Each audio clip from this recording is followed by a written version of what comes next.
Hi guys, welcome to LTX UPSC classes. I'm your Manish Patwada, your Hindu Analysis Daily Current Affairs educator. Hope you all are doing good and okay. So మన Hindu analysis ఏదైతే ఉందో కంటిన్యూస్గా ఈ 2 days అయిపోతే 3 months అవుతుంది. Grand initiative ఏదైతే మీ గురించి UPSC పర్స్పెక్టివ్లో live recording మనం చేస్తూ 3 months అనేది అవుతుంది. The only purpose of our initiative is serve the unserved.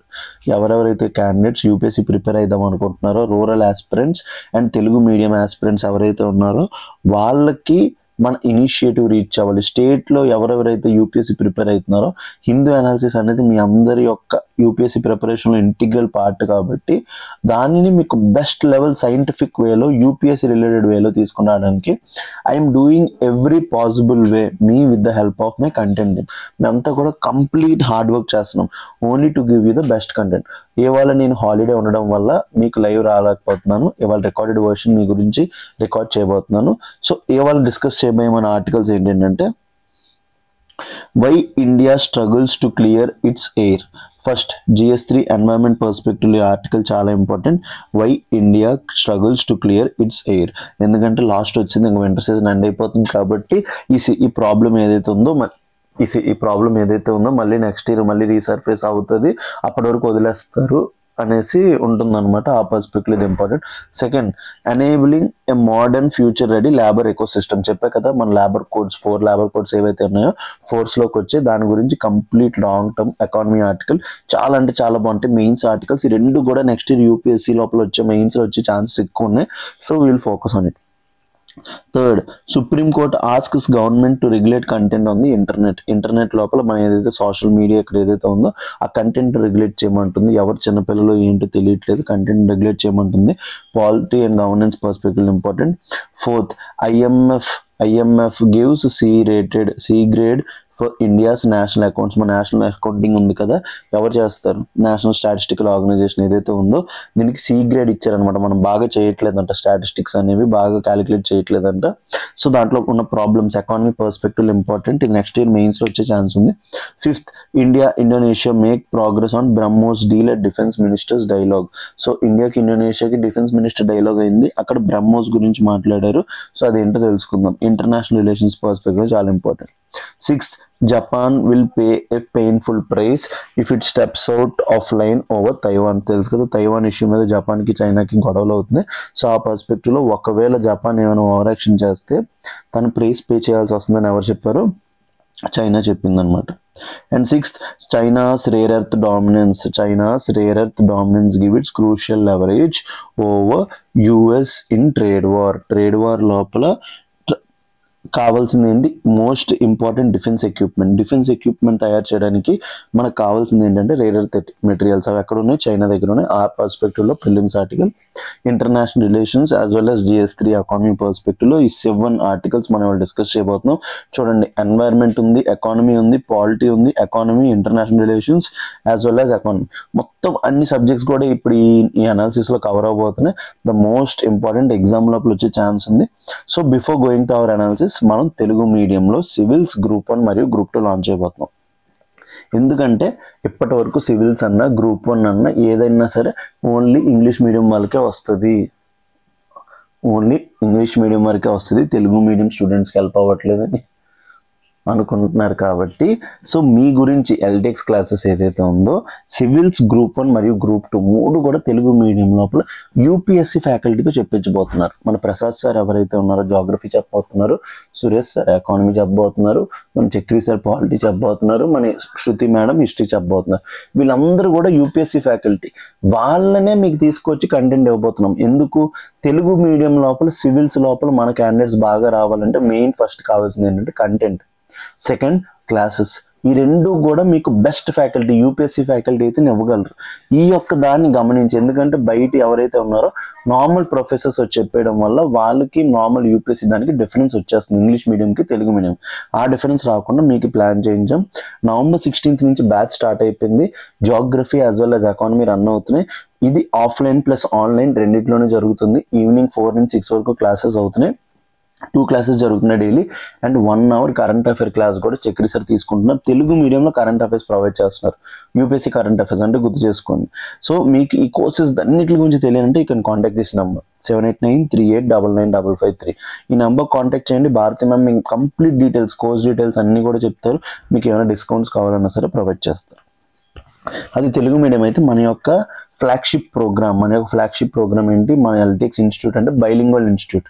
Content ఏదైతే ఉంటుందో ఇంగ్లీష్లో ఉంటుందో, ఎక్స్ప్లెనేషన్ అనేది మీ మదర్ టంగ్ తెలుగు లోపల ఉంటుంది, మిక్స్డ్ విత్ ఇంగ్లీష్ లాంగ్వేజ్ అనమాట. ఎందుకంటే చాలా మంది మన దగ్గర ఎడ్యుకేషన్ సిస్టమ్ ఎట్లా ఉంటుందంటే ఇంగ్లీష్ మీడియంలో చదివిన కంప్లీట్గా దాంట్లో లోపల అర్థం చేసుకోవడం కొంచెం ఇబ్బంది పడతారు. సో యూపీఎస్సీ ప్రిపరేషన్ లోపల కాన్సెప్ట్ బాగా అర్థం అవ్వాలంటే మీకు కంటెంట్ అనేది ఎక్స్ప్లెనేషన్ అనేది తెలుగులో అయితే ఇంకా బాగా నేర్చుకుంటారు అని ఆలోచించి మన ఎల్టీఎక్స్ లోపల బైలింగ్వల్ క్లాసెస్ అనేవి ఎప్పటి నుంచో జరుగుతున్నాయి, ఫ్లాగ్షిప్. అందులో ఇప్పుడు యూపీఎస్సీ ఇన్ఫినిటీ ప్లస్ తీసుకొచ్చాం. మన దగ్గర ఏముండేది, యూపీఎస్సీ ఇన్ఫినిటీ ఉండింది. మన దగ్గర ఏముంది, యూపీఎస్సీ ఇన్ఫినిటీ. ఇందులో first GS prelims plus mains రెండు కూడా ఇంటిగ్రేటెడ్గా టాప్ లెవెల్ ఫ్యాకల్టీతో మీకు టీచ్ చేయించబడుతుంది. సో నార్మల్ ఎవరైతే యూపీఎస్సీ ఇంటర్వ్యూకి వెళ్ళారో, యూపీఎస్సీ మెయిన్స్ రాస్తారో, ఎగ్జామ్ మీద ఎవరికైతే పట్టుందో వాళ్ళతో మీకు క్లాసెస్ ప్రిలిమ్స్ ప్లస్ మెయిన్స్ రెండు ఇంటిగ్రేట్గా చెప్పించబడుతుంది. Next NCERT foundation. ఎన్సీఆర్టీస్ లేకుండా మన ప్రిపరేషన్ ముందుకెళ్తుంది. ఏ టాపర్తో మాట్లాడినా, ఎవరితో మాట్లాడినా ప్రతి ఒక్కరు కూడా ఇంపార్టెన్స్ ఆఫ్ ఎన్సీఆర్టీస్ గురించి చెప్తూనే ఉంటారు. సో ఈ ఎన్సీఆర్టీ ఫౌండేషన్ చాలా ఇంపార్టెంట్ కాబట్టి మన యాప్ లోపల ప్రతి ఎన్సీఆర్టీని లైన్ బై లైన్ మీకు డిస్కస్ చేయడం జరిగింది. సో ఎన్సీఆర్టీస్ అన్ని కూడా మీకు డిస్కస్ చేసాం. ఎందుకు, మీరు క్లాసెస్ వినే ముందు మీ ఎన్సీఆర్టీస్ వినేసి వస్తే మీకు ఒక ఫౌండేషన్ బిల్డ్ అవుతుందని. థర్డ్, కరెంట్ అఫైర్స్ లేకుండా ఇప్పుడు క్వశ్చన్ పేపర్ లేదు. ప్రిలిమ్స్, మెయిన్స్ ఎక్కడికి వెళ్ళండి, everywhere questions are revolving around current affairs. So అందుకు ఎవ్రీడే మార్నింగ్ మీకు కాంప్రిహెన్సివ్గా నేను హిందీ అనాలిసిస్ ప్రొవైడ్ చేస్తున్నాను. నేను వచ్చిన తర్వాత మీ యొక్క ప్రిపరేషన్ స్టైల్లో చాలా మందికి చేంజెస్ వచ్చాయి. చాలా మంది మెసేజ్ పెడుతున్నారు, సార్ మీ టీచింగ్ స్టైల్ మాకు నచ్చింది, మా ప్రిపరేషన్ లోపల కన్సిస్టెన్సీ పెరుగుతుంది, మాకు సబ్జెక్ట్ మీద ఇంట్రెస్ట్ వస్తుందని. I'm very happy to hear. మీ యొక్క ప్రిపరేషన్ లోపల నేను పార్ట్ అవుతున్నానంటే దానికి మించిన హ్యాపీనెస్ నాకు ఇంకేం ఇవ్వట్లేదు. So I'm very happy to hear. Hindi analysis నేను ప్రొవైడ్ చేస్తున్నాను. ఈవినింగ్ కార్తిక్ సార్ ఎవరైతే ఉన్నారో మనకి ఇండియన్ ఎక్స్ప్రెస్ ఇంకా డౌన్ టు ఎర్త్ మ్యాగజైన్స్లో ప్రిలిమ్స్ రిలేటెడ్ ఆర్టికల్స్ యాప్లో చెప్తున్నారు. సో మా ఇద్దరం కలిపి మీ కరెంట్ అఫైర్స్ ప్రిపరేషన్ని టాప్ లెవెల్లో తీసుకెళ్తున్నాం. And next CSAT. ఎంత బాగా చదువుకొని ఏం చేయండి, జిఎస్ పేపర్ టు సీసాట్. ఇది క్వాలిఫై అవ్వకపోతే మెయిన్స్ రాయలేం. సో ఇది గమనించి మనం సీసాట్ని ఏం చేసాం, ఇంక్లూడ్ చేసేసాం మన కోర్సులోనే. అంటే 10 రోజులు 15 రోజులు చెప్పించడం కాదు, 3 నెలలు కాంప్రిహెన్సివ్గా ప్రతిదీ బేసిక్ లెవెల్ నుంచి అడ్వాన్స్ లెవెల్ వరకు ప్రతిదీ కూడా చెప్తాం. ఎందుకు, చాలామంది మ్యాథ్స్లో ఇబ్బంది ఫీల్ అవుతుంటారు. And test series, prelims test series and mains answer writing. ప్రిలిమ్స్కి ఎవ్రీ వీక్ మీకు మాడ్యూల్ బేస్డ్ టెస్ట్లు అవుతుంటే, మెయిన్స్ ఆన్సర్ రైటింగ్ డైలీ ఒక క్వశ్చన్ చక్రి సార్ ఇస్తారు, దాన్ని ఎక్స్ప్లెయిన్ చేస్తారు, ప్రిస్క్రైబ్డ్ టైం ఇస్తారు, మీరు రాసాక దాన్ని రివ్యూ చేస్తారు. ఇంట్రో తప్పు ఉందా, బాడీ తప్పు ఉందా, కన్క్లూజన్ తప్పు ఉందా, ఎక్కడ ఇంప్రూవ్ చేయాలో చెప్పి మీకు మోడల్ ఆన్సర్ కూడా ప్రొవైడ్ చేస్తారు. ఇలాగ 365 days 365 క్వశ్చన్స్ రాస్తారు మీరు. ఇవన్నీ కూడా మన యూపీఎస్సీ ఇన్ఫినిటీ లోపల వచ్చినాయి. ఇప్పుడు ఏంటి అడిషనల్స్ అని అంటే APPSC Group 1, TGPSC Group 1 and Group 2 states related ఇప్పుడు ఎగ్జామ్స్ నోటిఫికేషన్స్ రాబోతున్నాయి, both in Telangana and AP లోపల రోజుకి ఒక న్యూస్ వస్తుంది, న్యూస్ పేపర్ లోపల జాబ్ క్యాలెండర్ గురించి. There is insider news. Group 2 మళ్ళీ ఒక 800 to 900 రాబోతున్నాయి. Group 1 170 to 180 రాబోతుంది. ఇవన్నీ గమనించి మీకంటూ ఒక మంచి కోర్స్ ఉండాలి. యూపీఎస్సీ Group 1, Group 2 ఏది వచ్చినా సరే మీరు ప్రిపేర్ అయితే ఉండాలని ఈ యూపీఎస్సీ ఇన్ఫినిటీ ప్లస్ అని లాంచ్ చేసాం. ఇది కూడా అట్ వెరీ లో కాస్ట్. చూడండి 80,000కి మీకు ఈ కోర్స్ అనేది అవైలబుల్గా ఉంది.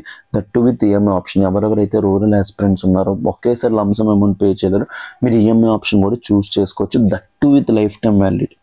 ఇలాంటి ఒక ఆప్షన్ అనేది ఏ ఇన్స్టిట్యూట్ లోపల ఎక్కడ ఇవ్వరు. ఎందుకంటే నేను ప్రిపేర్ అయ్యి వచ్చాను, నాకు కూడా తెలుసు కదా, life time validities concept is different. So ఇంత మంచి ఇనిషియేటివ్ అనేది మన ఎల్టీఎక్స్ మన కోసం చేస్తుంది. కాబట్టి మీకు ఫ్యాకల్టీ ఎట్లా టీచ్ చేస్తారు ఏంటి అని తెలుసుకున్నంటే you can contact this number 7893899553. మీరు వైజాగ్ నుంచి దూరంగా ఉంటే మీకు ఎల్టీఎక్స్ క్లాసెస్ యాప్లో డెమో యాక్సెస్ ఇస్తారు. 3 days క్లాసెస్ వినండి. కంప్లీట్ క్లాసెస్ వినిన తర్వాత యూ కెన్ చూస్. లేదు మేము వైజాగ్ దగ్గరలో ఉంటామంటే క్యాంపస్కి రండి. నేను ఎవ్రీడే మార్నింగ్ హిందూ అనాలిసిస్ చెప్తున్నాను, తర్వాత ప్రొఫెసర్ జాగ్రఫీ అవుతుంది, తర్వాత నా పాలిటీ అవుతుంది. రోజంతా ఉండండి, 3 days ఉండండి, క్లాసెస్ని ఎంజాయ్ చేయండి. లేదు సార్ మాకు మనీ సార్ క్లాస్ సిస్టమ్ అంటే ఉదయం మధ్యాహ్నం రండి, నా హిందూ అనాలిసిస్ ఉంటుంది, పాలిటీ ఉంటుంది, హ్యాపీగా రండి, 3 days డెమో వినండి. వినిన తర్వాత నచ్చితే తీసుకోండి, లేకపోతే జస్ట్ ఆ 3 days మీ యొక్క ప్రిపరేషన్లో ఒక మొక్క నేను యాడ్ చేయగలిగితే చాలు కదా. So that is about our UPSC infinity plus. చాలా అంటే చాలా best course. Long term preparation ఉన్న వాళ్ళకి అన్ని కోర్సెస్ కూడా కలిసి వచ్చేస్తే, లేదనుకుంటే మన దగ్గర ఓన్లీ యూపీఎస్సీ ఇన్ఫినిటీ కూడా ఉంది. అదైతే ఓన్లీ 70,000కి వస్తుంది. లేదు సార్ మా ఏజెస్ అయిపోయి ఇప్పుడు మేము ఎస్ఏ జాబ్ చేస్తున్నాం, లేదా కానిస్టేబుల్ జాబ్ చేస్తున్నాం, లేకపోతే మాకు ఏజ్ అయిపోయింది అనుకునే వాళ్ళకి గ్రూప్ 1 కొట్టాలని ఒక ఆశ ఉంటుంది. అలాంటి వాళ్ళ గురించి APPSC group 1 infinity and TGPSC group 1 infinity launch చేసాం. ఇందులోపల ఏంటి బెనిఫిట్ అంటే AP history, Telangana history, AP economy, Telangana economy, AP geography, Telangana geography, ఏవైతే మీకు స్టేట్ రిలేటెడ్ సబ్జెక్ట్స్ ఉంటాయి అవన్నీ మీకు ఇందులో యాడ్ అయిపోయి వస్తాయి. ఓన్లీ 60,000. దట్ ఈస్ ఇంకా 60,000కే ఉంటుంది. మీ యొక్క ప్రిపరేషన్ ఆస్పెక్ట్ బట్టి, మీరున్న లెవెల్ ఆఫ్ ప్రిపరేషన్ బట్టి, మీరు ఎక్కడున్నారో దాన్ని బట్టి మీరు కోర్సెస్ని చూస్ చేసుకోవచ్చు. అండ్ మాకు ఓన్లీ రికార్డెడ్ వర్షన్ కావాలన్నా సరే ఏపీపీఎస్సీ గ్రూప్ 1 క్లాసెస్ ఉన్నాయి, లైవ్ క్లాసెస్. ఓన్లీ 40,000కే వస్తుంది. ఓన్లీ 40,000కి వస్తుంది. మీ యొక్క ప్రిపరేషన్స్ బట్టి మీరు ఎక్కడున్నారో దాన్ని చూస్ చేసుకొని మీకు నచ్చిన కోర్సెస్, టైలర్డ్ మేడ్ కోర్సెస్ మీరు చూస్ చేసుకోవచ్చు. సో ప్లీజ్ విజిట్ ఎల్టీఎక్స్ని మనం రిఫార్మ్ చేయబోతున్నాం. చాలా చాలా మంచి మంచి ఇనిషియేటివ్స్, మంచి ఫ్యాకల్టీ ఉన్నారు. మేమందరం మీ యూపీఎస్సీ ప్రిపరేషన్ చాలా హెల్ప్ చేయబోతున్నాం. ఎందుకంటే నేను అన్ని దగ్గర చూస్తున్నా కదా ఫ్యాకల్టీ ఎట్లా ఉన్నారు అన్ని. సో మేము మీ లైఫ్ లోపల ఒక మంచి రోల్ ప్లే చేద్దాం అనుకుంటున్నాం. Please give us a chance. నేను అదే చెప్తా, please give us a chance. Everyday నా హిందూ అనాలిసిస్ చూస్తే మీకు అర్థమైపోద్ది మనీష్ సార్ ఏంటో, ఎట్లా టీచ్ చేస్తారు.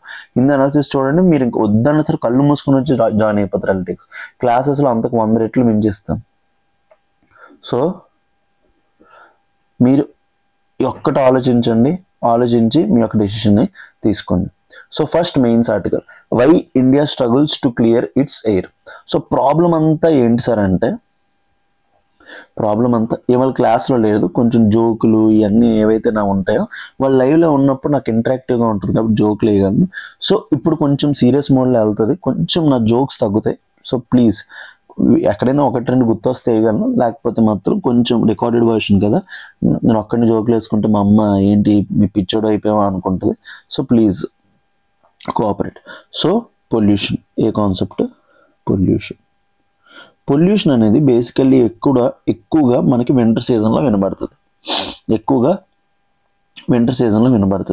ఎందుకు? ఢిల్లీ రీజియన్ లోపల అప్పుడు వింటర్ సీజన్ లోపల హై ప్రెషర్ ఉంటుంది. హై ప్రెషర్ ఉండడం వల్ల గాలి ఎటు వెళ్ళదు. ఈ ఢిల్లీ ఎయిర్ పొల్యూషన్ గురించి మొత్తం మీకు ఒక వీడియో చేశాను, బట్ మన ఆర్టికల్ యొక్క ఎంఫసిస్ దాని గురించి కాదు. హై ప్రెషర్ సిచ్యువేషన్ వల్ల అక్కడ ఎక్కువగా పొల్యూషన్ వస్తుంది. సో ఇక్కడ దీన్ని ఆపడానికి, ఈ పొల్యూషన్ వల్ల ప్రాబ్లమ్స్ ఏంటి? Severe health problems, respiratory diseases ఇన్ని కూడా వస్తున్నాయి కదా ఈ పొల్యూషన్ వల్ల. సో దీన్ని ఆపడానికి మెజర్స్ ఏవైతే ఉన్నాయో అప్పటికప్పుడే ఉంటున్నాయి అనమాట. షార్ట్ టర్మ్ మెజర్స్ ఉంటున్నాయి కానీ ఎవరు కూడా లాంగ్ టర్మ్లో కంప్లీట్గా ఎండ్ చేద్దామని ఆలోచించట్లేదు. సో ఆథర్ కూడా దాని గురించే మాట్లాడుతున్నాడు. ఈ ఢిల్లీ ఎయిర్ పొల్యూషన్ ఏదైతే ఉందో అప్పుడప్పుడు వచ్చే పండగలాగా ఉంటుంది అనమాట. పండగ వచ్చినప్పుడు మనం ఇంటిని ఎట్లా డెకరేట్ చేసుకుంటాం, తర్వాత అలాగే ఇంటిని పక్కన పడేస్తాం అన్నట్టు అవుతుంది అనమాట. సో ఆ పర్స్పెక్టివ్లో ఈ ఆర్టికల్ అనేది డిస్కషన్ చేయబోతున్నాం.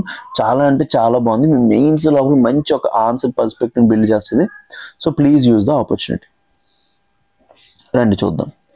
Every winter India especially Delhi relapses into severe air pollution. Every year మీరు న్యూస్ పేపర్ ఓపెన్ చేస్తే October, November, December Delhi pollution అవునా కదా. Public responses focuses on short term quick fixes. Public response అనేది దేని మీద ఫోకస్ చేస్తుంది? గవర్నమెంట్ రెస్పాన్స్ షార్ట్ టర్మ్ అనమాట, అప్పటికప్పుడు పొల్యూషన్ తగ్గాలంతే. సచ్ యాజ్ క్లౌడ్ సీడింగ్ అంటే ఏంటి? ఆర్టిఫిషియల్గా రెయిన్స్ పడించడం. క్లౌడ్ సీడింగ్ అంటే ఏంటి? ఆర్టిఫిషియల్గా క్లౌడ్ లోపల కొన్ని పార్టికల్స్ డిస్పర్స్ చేసి రెయిన్స్ పడించడం. ఎగ్జాంపుల్ ఏంటి? సిల్వర్ అయోడైడ్, పొటాషియం అయోడైడ్ ఇలాంటి కాంపౌండ్స్ ఎయిర్ క్లౌడ్స్ లోపల స్ప్రే చేయించి వర్షం పడేలా చేయడం. ఇది రీసెంట్గా మనం ఎవరితో టైఅప్ చేసాం? ఐఐటి కాన్పూర్. ఎవరితో టైఅప్ చేసాం? ఐఐటి కాన్పూర్తో టైఅప్ చేసింది ఢిల్లీ గవర్నమెంట్. ఇది ఆర్టిఫిషియల్ రెయిన్స్ చేయండి. నెక్స్ట్ ఏంటి? స్మాగ్ టవర్స్ అంటే ఏమి లేవు, ఈ స్మాగ్ ఏదైతే ఉంటుందో ఇవన్నీ తీసేసుకుంటుంది అనమాట. థర్డ్, వాటర్ స్ప్రింక్లింగ్ ఏంటి? వాటర్ని స్ప్రింకిల్ చేసినప్పుడు డస్ట్ ఏదైతే ఉంటుందో, పొల్యూషన్ ఏదైతే ఉంటుందో భూమి మీద కిందకి సెటిల్ అయిపోద్ది, పొల్యూషన్ తగ్గిపోద్ది అనమాట. Water sprinkling. Odd even rules అంటే ఆడ్ నెంబర్ కార్స్ అన్న ఒకరోజు వెళ్ళాలి, ఈవెన్ నెంబర్ కార్స్ అన్న ఒకరోజు వెళ్ళాలి. సో దీనివల్ల ఏమవుతుంది? పొల్యూషన్ తగ్గుతుంది. And festival crack downs. So ఇవన్నీ మనం ఆలోచిస్తున్నాం తప్ప, however the article argues that real crisis అనేది ఎట్లా ఉందంట? స్ట్రక్చరల్.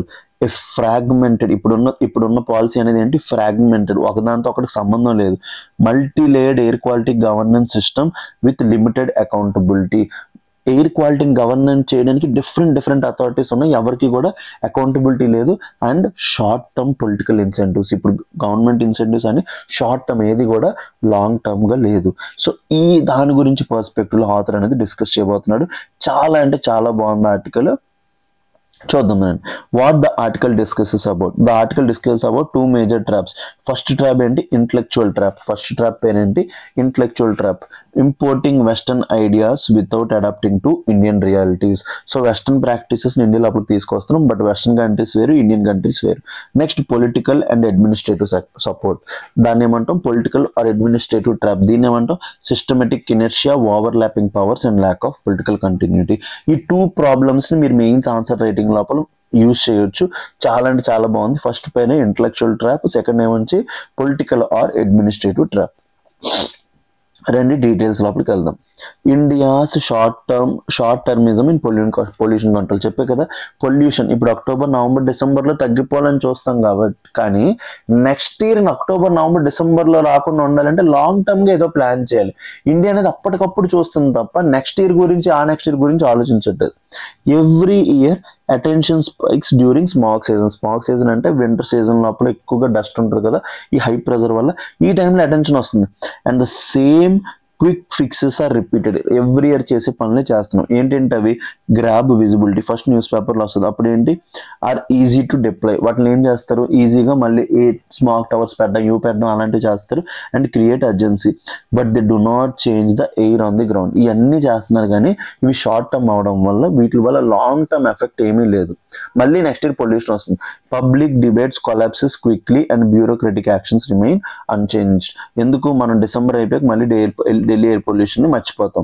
అండ్ బ్యూరోక్రటిక్ యాక్షన్ అనేది ఏమైపోతుంది, అన్చేంజ్డ్ గా ఉండిపోతుంది అనమాట.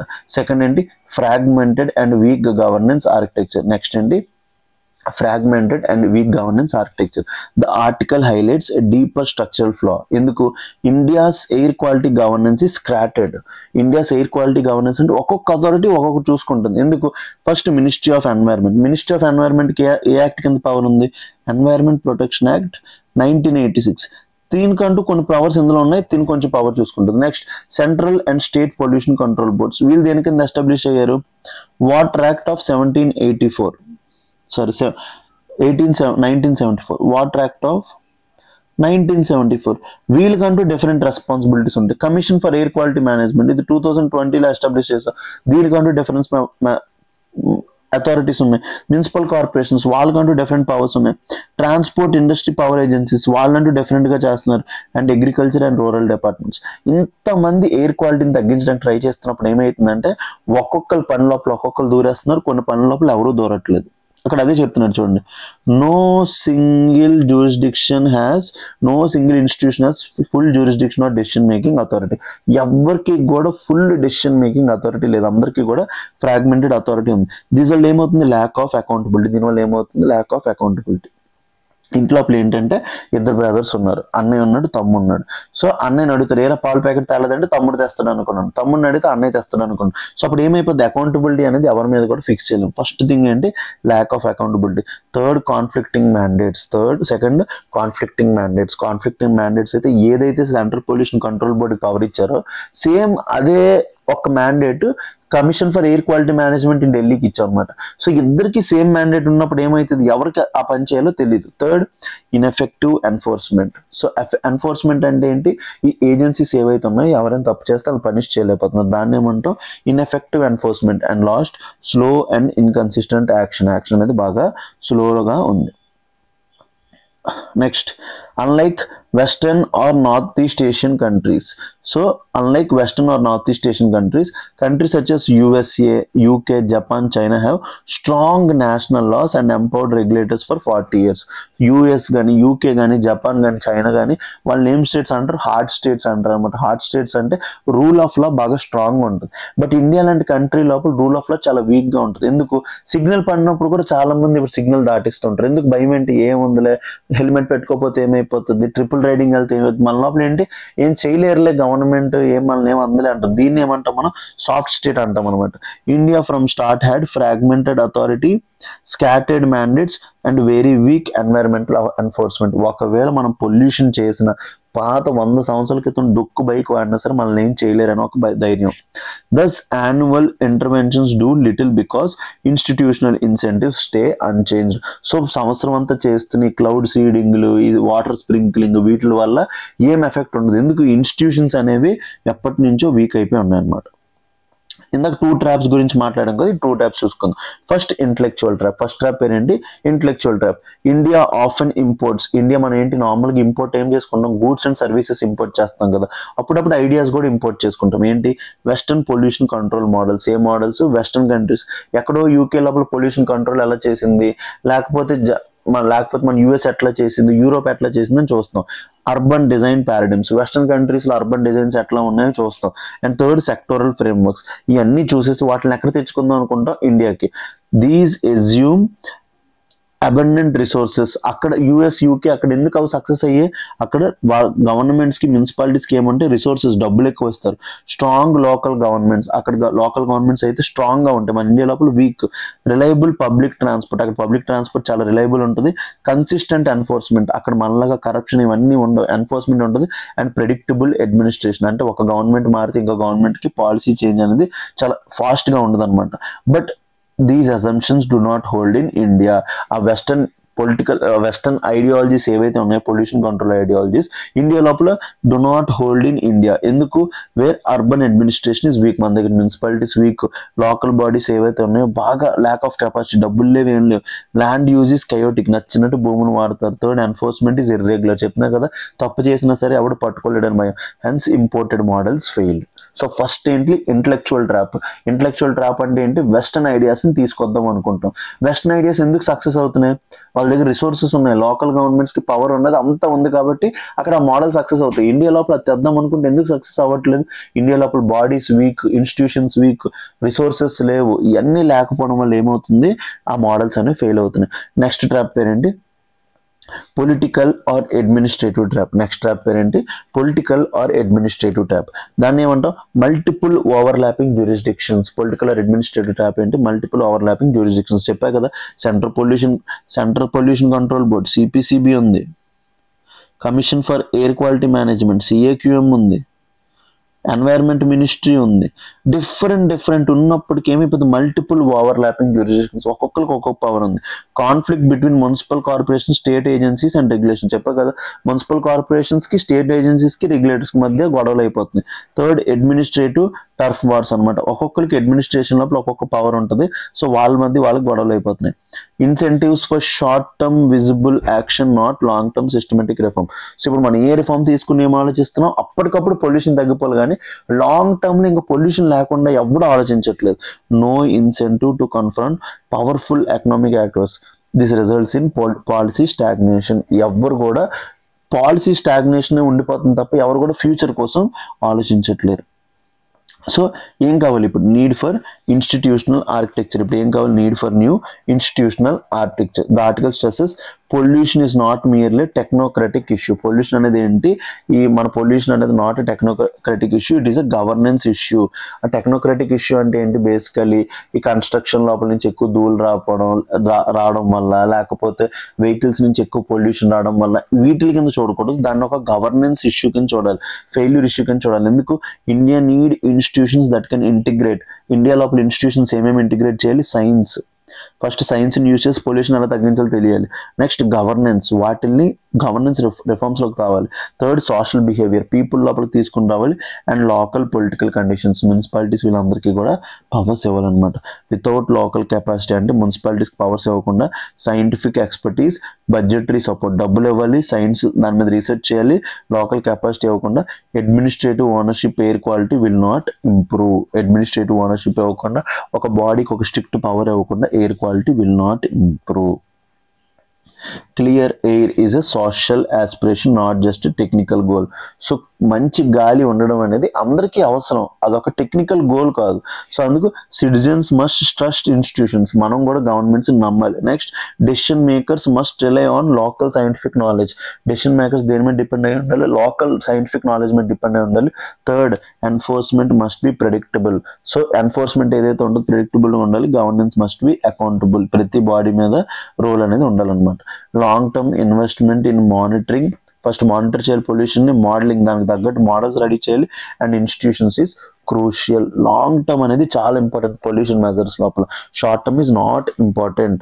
So examine how India's fragmented air quality governance structure undermines long term pollution control efforts, suggest institutional reform situated to Indian conditions. ఏవైతే మనం డిస్కస్ చేసామో దాని మీద క్వశ్చన్ ఇచ్చాను, 10 మార్కర్ పక్కాగా నెక్స్ట్ ఇయర్ మెయిన్స్ లోపల వచ్చే ఛాన్స్ ఉంది. ప్లీజ్ ప్రతి ఒక్కరు కూడా ఆపర్చునిటీ యూజ్ చేసి ఆన్సర్ రాయడానికి ట్రై చేయండి. అండ్ నెక్స్ట్ మన దగ్గర మెయిన్స్ ఆన్సర్ రైటింగ్ కాంబో ఉంది, test series. Daily answer writing ఏదైతే ఉందో దీంతో పాటు వీక్లీ టెస్ట్ సిరీస్ జరుగుతుంది. పేపర్ కరెక్షన్ అండ్ అప్పటికప్పుడే మోడల్ ఆన్సర్స్ మీకు ప్రొవైడ్ చేస్తాం, చాలా స్విఫ్ట్గా ఉంటుంది. ఎవరెవరికైతే ఆన్సర్ రైటింగ్ రాదో basics of answer writing classes నుంచి నేర్పిస్తాం. And last UPSC mains previous year questions, explanation plus model answers ఇవన్నీ కూడా మీకు ప్రొవైడ్ చేస్తాం. ఇవన్నీ కూడా మీకు 35,000 విత్ లైఫ్ టైం వ్యాలిడిటీ వస్తుంది. సో ఎవరెవరైతే విశాఖపట్నం నియర్ బై ఉన్నారో ఇక్కడికి వచ్చి డైరెక్ట్గా ఎగ్జామ్ రాసుకోవచ్చు, లేదంటే ఆన్లైన్ యూ హ్యావ్. సో దీని గురించి మన కాంటాక్ట్ నెంబర్ 7893899553, ఈ నెంబర్ కాంటాక్ట్ చేయండి. భారతి మేడం అనే వాళ్ళు ఉంటారు, బాగా మిమ్మల్ని రిసీవ్ చేసుకొని మొత్తం కూడా చెప్తారు. మొన్నే చెప్పా కదా దీని కాంటెక్స్ట్, దేని గురించి, enabling A modern and future ready labour ecosystem. So first labour అనేది ఏ లిస్ట్ లోపలికి వస్తుంది, కాంకరెంట్ లిస్ట్ లోపలికి వస్తుంది. అంటే both central government and state government has the power to make laws on labour. చాలా ఫస్ట్ క్వశ్చన్. 2023లో మనం ఏం తీసుకొచ్చాం, 4 లేబర్ కోడ్స్ తీసుకొచ్చాం. 2023లో మనం ఏం తీసుకొచ్చాం, 4 లేబర్ కోడ్స్ తీసుకొచ్చాం అనమాట. ఎందుకు, మన దగ్గర ముందు 29 లేబర్ లాస్ ఉండేవి, వాటిలన్నింటినీ కన్సాలిడేట్ చేసాం. ఎందుకు, ఇండియా లోపల లేబర్ ఎవరైతే ఉన్నారో ఈజ్ ఆఫ్ డూయింగ్ బిజినెస్ పెంచాలి, వాళ్ళకి సోషల్ సెక్యూరిటీ పెంచాలి, వాళ్ళకంటూ ఎవరైతే ఉన్నారో వాళ్ళకి సోషల్ సెక్యూరిటీ పెంచాలి, వాళ్ళు వర్క్ అండ్ హెల్త్ కండిషన్స్ గురించి చూసుకోవాలి. అన్నింటి గురించి డిఫరెంట్ లాస్ ఉన్నాయి. కరప్షన్స్ పెరిగిపోతున్నాయి, కంపెనీస్ అనేవి ఇండియా లోపల వచ్చి ఇన్వెస్ట్మెంట్ పెట్టడానికి భయపడుతున్నాయి. అందుకోసం ఇవన్నీ కూడా ఆలోచించి మనం ఏం చేస్తాం, 4 లేబర్ కోడ్స్ అనేవి 2023లో తీసుకొచ్చాం. అవి మొన్నటి నుంచే ఇంప్లిమెంట్ అవ్వడం స్టార్ట్ చేసాయి. సో దీని మీద ప్రిలిమ్స్ ఆర్టికల్ వచ్చింది, ఆ రోజు డిస్కస్ చేసాం చాలా వరకు పాయింట్స్. ఇవాళ మనం మెయిన్స్ ఆర్టికల్ వచ్చింది కాబట్టి లెట్స్ టేక్ దిస్ ఆపర్చునిటీ, ఈ ఆపర్చునిటీ తీసుకొని డిస్కస్ చేయడానికి ట్రై చేద్దాం. కాంటెక్స్ట్ November 21, 2025 చెప్పా కదా మొన్నే, November 21, 2025 marks a major milestone. ఎందుకు, implementation of 4 India's modern labour codes. ఆ లేబర్ కోడ్స్ పేరేంటి, కోడ్ ఆన్ వేజెస్. ఫస్ట్ ఏంటి, code on wages, minimum wage ప్రతి ఒక్కరికి రావాలి. ఇవి రాసుకోండి, చాలా అంటే చాలా important. 4 labour codes next year ప్రిలిమ్స్లో కానీ మెయిన్స్లో కానీ క్వశ్చన్ వచ్చే ప్రాబబుల్ ఏరియా. నన్ను అడిగితే ఈ ఏరియాని మనం మిస్ అవ్వకూడదు.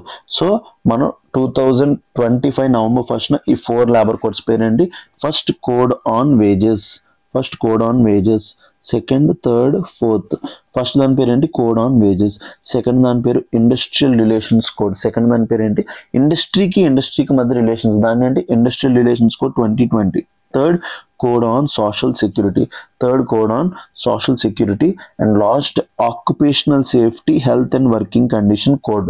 సో మొత్తం ఈ 4 codes, code on wages 2019, code on social security, code on industrial relations, code on safety, health and working conditions. చాలా ఇంపార్టెంట్ ఈ 4 కోడ్స్, మిమ్మల్ని ఎగ్జామ్లో అడుగుతాడు. ఈ 4 కోడ్స్ వల్ల బెనిఫిట్ ఏంటి, AIIMS to create fair modern and future ready labour ecosystem. ఏం create చేయబోతున్నాం, fair labour ecosystem, modern labour ecosystem and future ready labour ecosystem. Fair అంటే ప్రతి ఒక్కరికి ఈక్వల్ రైట్స్ ఉండేటట్టు, మోడర్న్ అంటే నెక్స్ట్ రాబోయే టెక్నాలజీస్తో లింక్ అయ్యేటట్టు, and future ready with fastest growing and diverse work force. ఎందుకు, ఇండియా లోపల డెమోగ్రఫిక్ డివిడెంట్ అనేది చాలా అంటే చాలా ఎక్కువ ఉంది. Youth population, mainly working age population చాలా ఎక్కువ ఉంది. The article highlights how these codes will empower workers improve enterprise competitiveness and support India's transition to Viksit Bharat Atmanirbhar Bharat. చెప్పాం కదా మనం డెవలప్డ్ కంట్రీకి ఎప్పుడు అచీవ్ అవుదాం అనుకుంటున్నాం 2047. సో అప్పటికి మనం ఒక 30 ట్రిలియన్ ఎకానమీ అవుదాం అనుకుంటున్నాం అనమాట. సో దాంట్లోపల ఈ లేబర్ కోడ్స్ అనేవి the most important role play చేయబోతున్నాయి. Labor reforms were longer needed due to the multiplicity of fragmented labor laws. చెప్పా కదా మనకు ముందు ఎన్ని లేబర్ లాస్ ఉండేవని చెప్పాను, 29 లేబర్ లాస్ ఉండేవి అండ్ అవుట్డేటెడ్ కంప్లైంట్ సిస్టమ్. దీనివల్ల కంపెనీస్ అనేవాళ్ళు ఇన్వెస్ట్మెంట్ పెట్టడానికి చాలా ఇబ్బంది పడ్డాడు. అందుకోసం ఈ లేబర్ కోడ్స్ అనేవి ఎప్పటి నుంచో కోరుకుంటున్నా లాస్ట్కి ఎట్టకేలకి వచ్చాయి. Why the labor codes are needed? ఏం చెప్తున్నాడు? Why the labor codes are needed? India's labor framework evolved over several decades. చెప్పా కదా ఈ లేబర్ అనేది కాన్కరెంట్ లిస్ట్ లోపలికి వస్తుంది. ఇది ఎప్పటి నుంచో ఎవాల్వ్ అవుతూ వచ్చింది.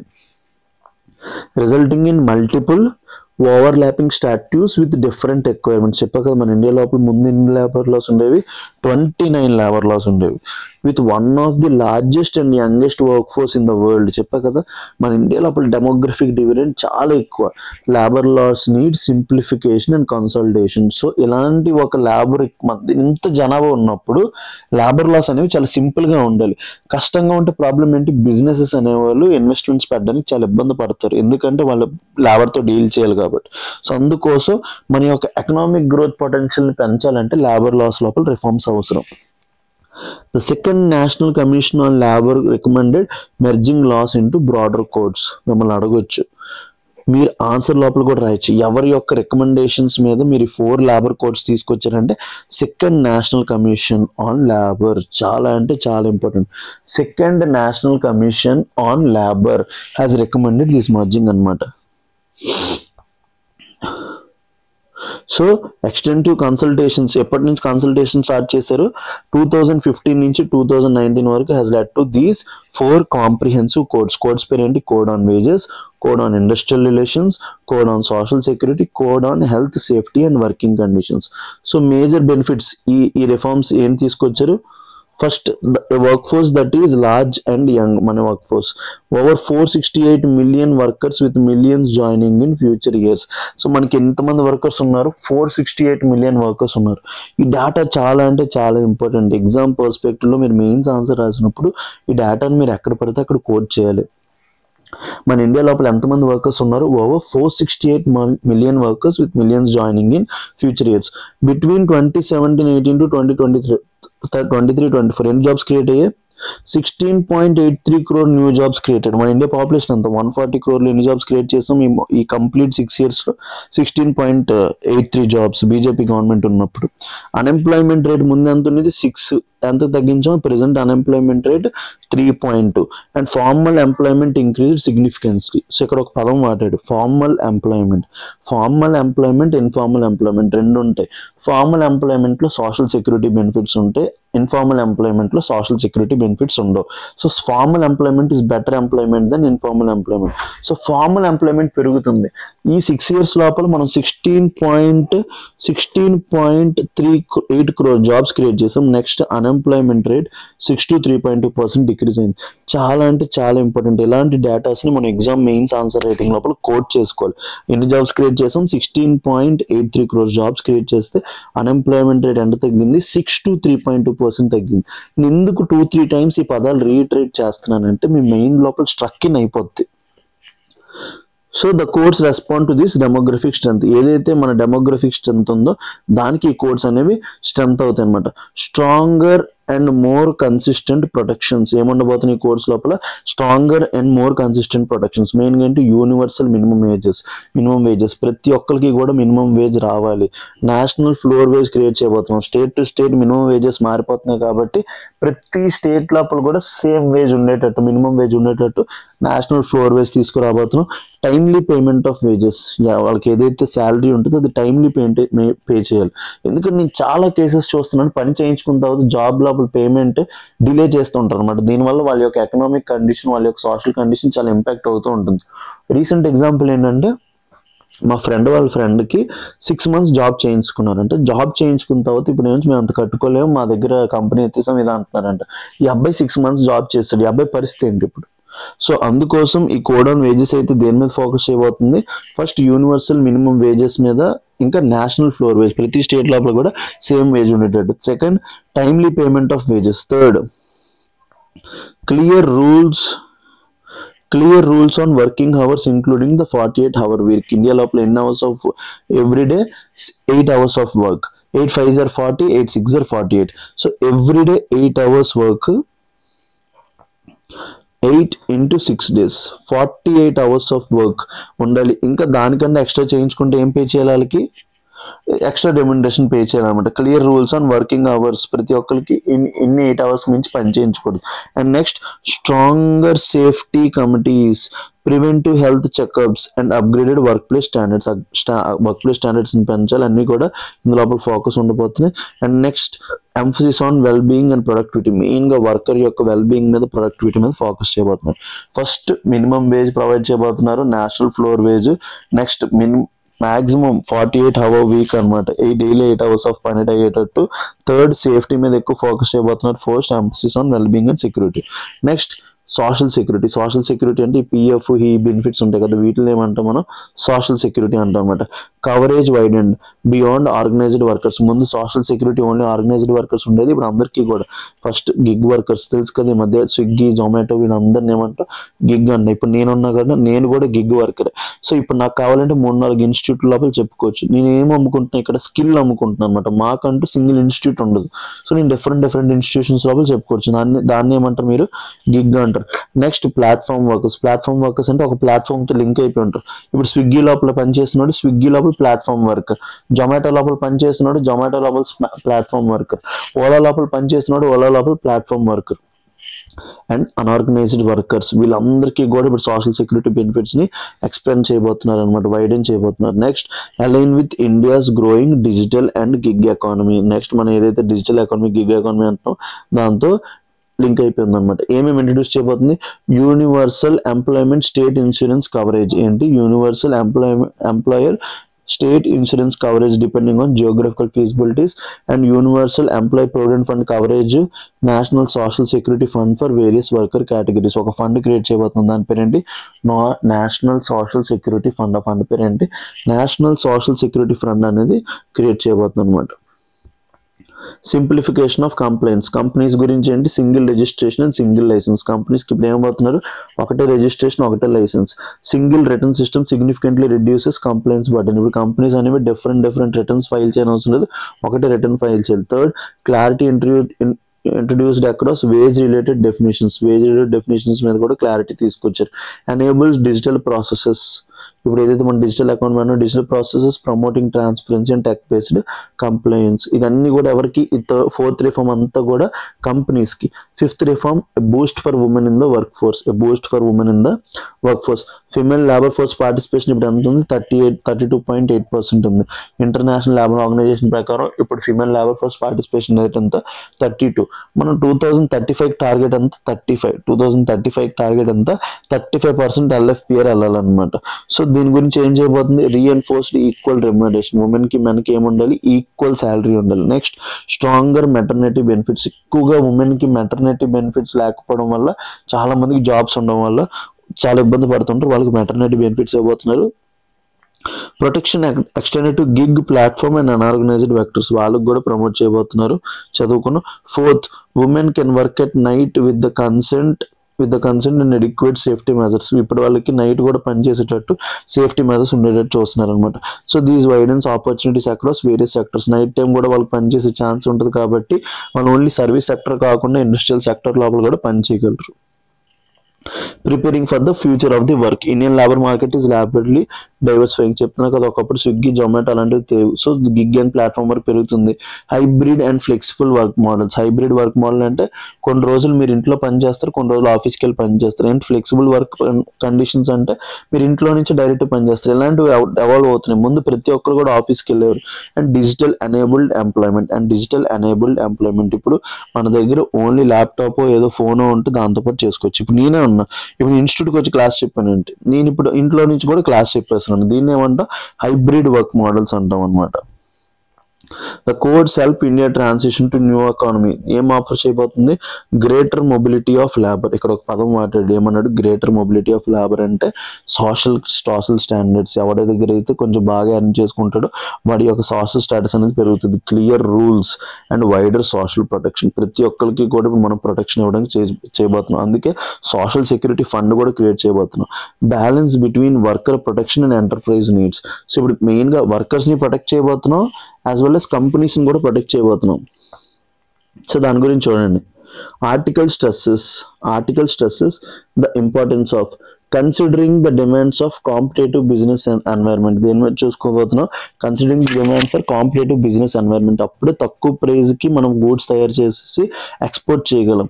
And ensuring workers have access to rights, safety and social security.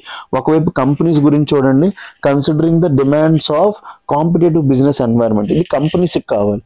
ఇంకొక వైపు యాక్సెస్ టు రైట్స్, వర్కర్స్కి రైట్స్ ఉండాలి, సేఫ్టీ ఉండాలి, సోషల్ సెక్యూరిటీ ఉంటుంది. ఇదొక వైపు. సో ఇంకొక 1 hour పడుతుంది. Industrial relation codes aim for clear industrial relations framework and faster dispute resolution. So industrial relation code ఏం చేస్తుంది? డిస్ప్యూట్ రెజల్యూషన్ ఫాస్ట్గా అయ్యేటట్టు అన్ని కూడా చూసుకుంటుంది అనమాట. Importance of state level implementation. So states కూడా ఏం చేయాలి? Must align with minimum thresholds. చెప్పే కదా, సేమ్ వేజ్ ఉండేటట్టు అన్ని స్టేట్స్లో చూసుకోవాలి, minimum wage and guiding principles in the code. ఎందుకు? లేబర్ అనేది ఒక concurrent list subject. Uniform implementation is the key. Parallel reforms ఏంటి? GST reforms mentioned as another major structural reform supporting labor and business environment. GST అనేది కూడా labor and business environment ని help చేయడానికి, promote చేయడానికి చాలా అంటే చాలా హెల్ప్ చేస్తుంది. అను వచ్చి mummy కడుకు.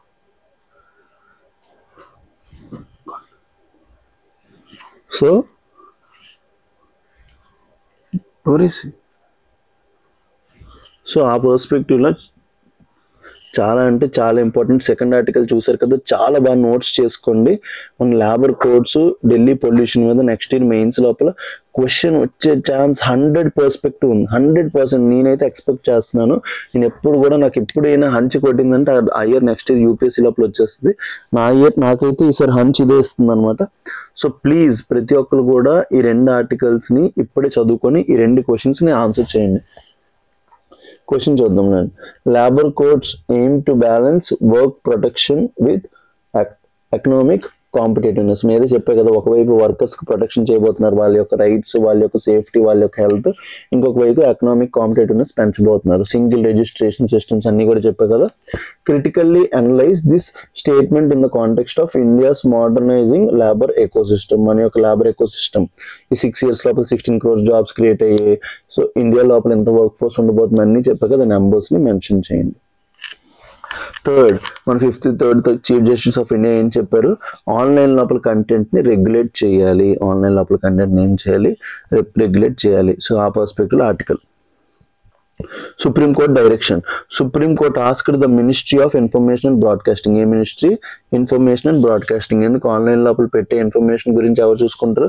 Ministry of information and broadcasting to frame guide lines for user generated content online. So మనం జనరేట్ చేసే కంటెంట్ లోపల ఏముండాలి? సేఫ్టీ గైడ్ లైన్స్ ఉండాలన్నమాట. సో దాని గురించి అడిగారు అనమాట. Purpose protects citizens from obscene. So నన్ను అబ్సీన్ అంటే ఈ మధ్య చెత్త అంతా. ఇప్పుడు ఇన్స్టాగ్రామ్ అంటే ఏం లేదు, నచ్చినట్టు ఇంకా ఏది పడితే అది చేస్తున్నారు అన్నమాట. చాలా చెత్త పెరిగిపోయింది. ఇంకా నేను చెప్పనవసరం లేదు, ఎందుకంటే ఇది ఆన్లైన్ ప్లాట్ఫామ్, మనం క్లాసెస్ చెప్పుకుంటున్నాం కాబట్టి కొన్ని మాట్లాడలేం. కాబట్టి మీరు ఇప్పుడు ఇన్స్టాగ్రామ్ ఓపెన్ చేసిన, ఫేస్బుక్ ఓపెన్ చేసిన ఎంత చెత్త ఉందనేది మీకు తెలుసు. సో అందులో నుంచి ప్రొటెక్ట్ చేయడానికి. నెక్స్ట్ పర్వర్స్ అంటే తెలుసు కదా, చెత్త పెరిగిపోయారు, వీళ్ళ నుంచి ప్రొటెక్ట్ చేయడానికి. అండ్ యాంటీ నేషనల్, ఇప్పుడు ఇండియాను కూడా తిట్టేస్తున్నారు ఇన్స్టాగ్రామ్ లోపల, నచ్చినట్టు చేస్తున్నారు.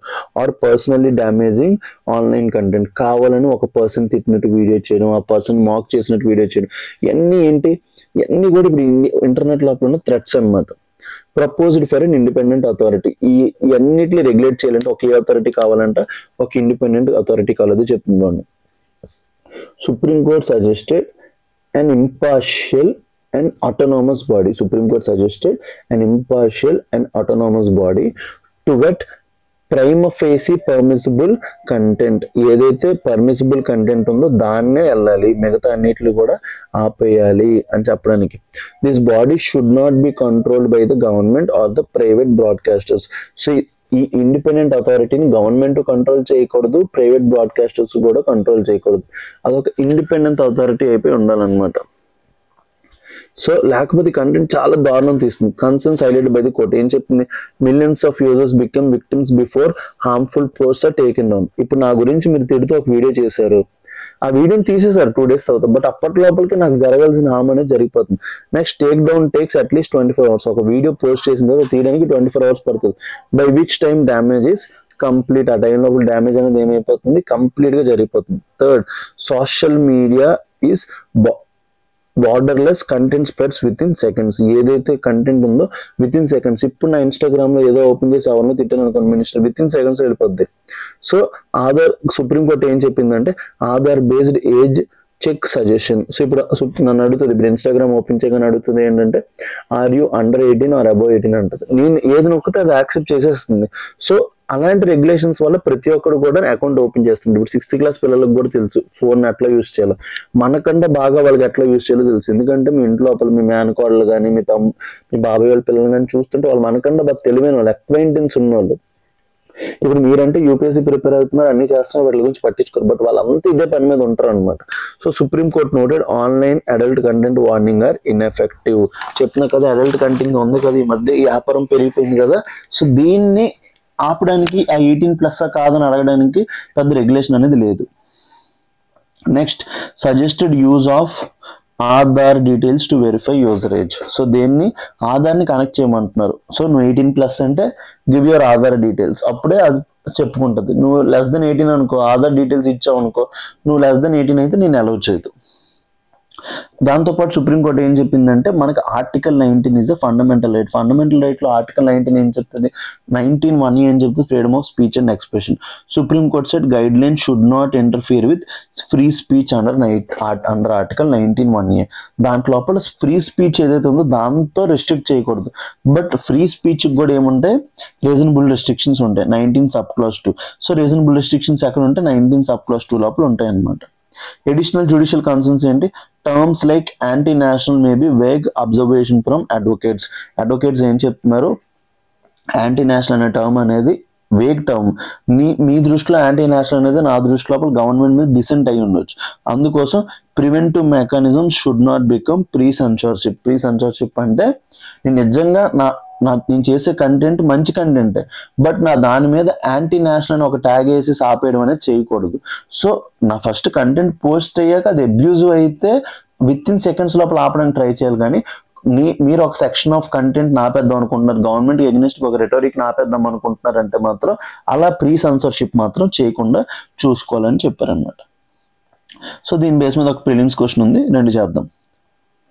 Which of the following grounds are included under Article 19 sub-clause 2 of the Constitution of India as permissible restrictions? చెప్పా కదా, fundamental rights are not absolute rights. నాతో పాటు అందరూ కూడా మనసులో అనుకోండి, fundamental rights are not absolute rights. So state can place reasonable restrictions. State కూడా దీని మీద ఏం పెట్టచ్చు, రీజనబుల్ రెస్ట్రిక్షన్స్ మీద పెట్టచ్చు.